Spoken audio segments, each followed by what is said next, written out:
Alright, with practice and mental preparation, this tutorial will teach you how to flare.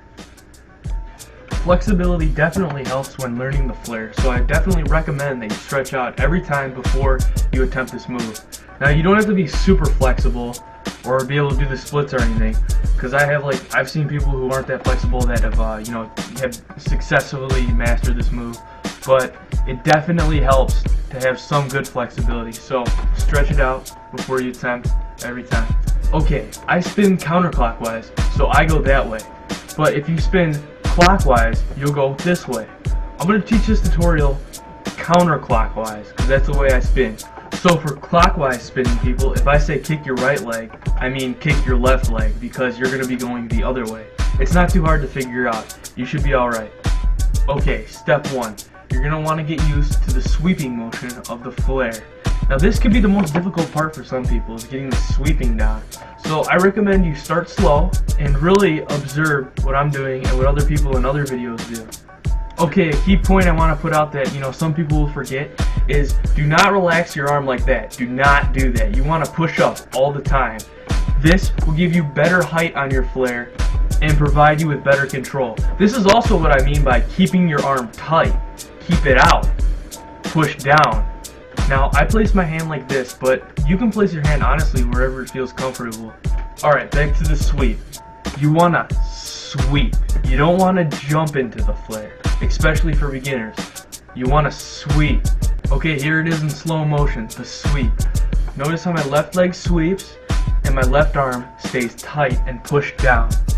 Alright, now after getting comfortable with sweeping, you're probably going to want to move on to the next step. Now for this step, you're going to want to kick with your other leg other than your sweeping leg. So you're going to want to sweep in and kick with your other leg. Sweep, kick. Now when I say kick, I don't mean a bend your leg and kick, I mean a whole leg plus hip kick. It's like you're pushing up towards the sky.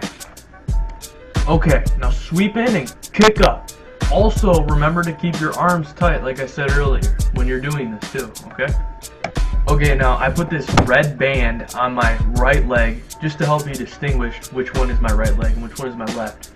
And just as a reminder, I'm spinning counterclockwise. Okay, next step after the first kick is you're going to want to kick the sweeping leg in the same motion as so. Alright, now let's take that in slow motion. Hand down, keep it tight, sweep, kick up with your first leg, put your other hand down, and then kick up with your sweeping leg. As a reminder, when you put your other arm down, remember to keep it pushed out and tight as well.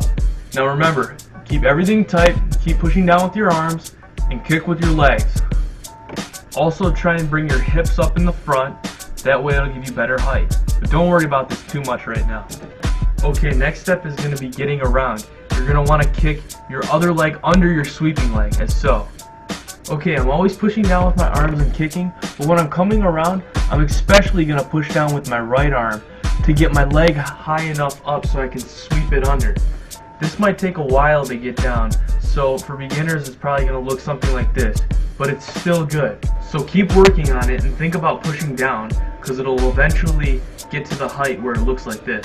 Okay, once again, push down with your arms, kick up, in, and really push down with your right arm.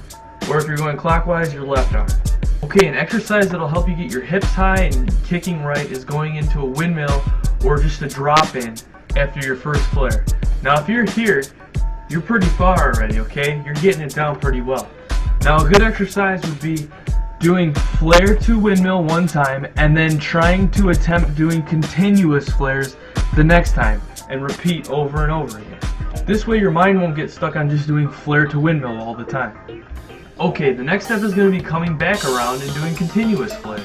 Okay, now I really want to emphasize the kicking motion when I get back around. Notice the arrows. Yellow one pushing down with my left hand, kicking up with my right leg, and kicking in with my left. Now something I also want to emphasize is the height in the front. Notice how I'm pushing down with my arms and flexing my abs, pulling them in to give me that height. For me, height in the front also equals height in the back.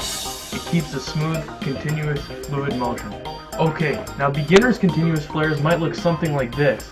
Believe it or not, this is a good start. You want to keep doing this over and over and over again to get in the mindset of doing continuous flares. Okay, here's a back view just for you. The V formation will eventually come, so just keep thinking about it and keep practicing it. You'll get it down, I promise. Flares for me were pretty hard to get down. It took me a while. So keep practicing, don't give up. Feel free to ask any questions you want. I have no problem answering anybody's question, no matter how many times you ask.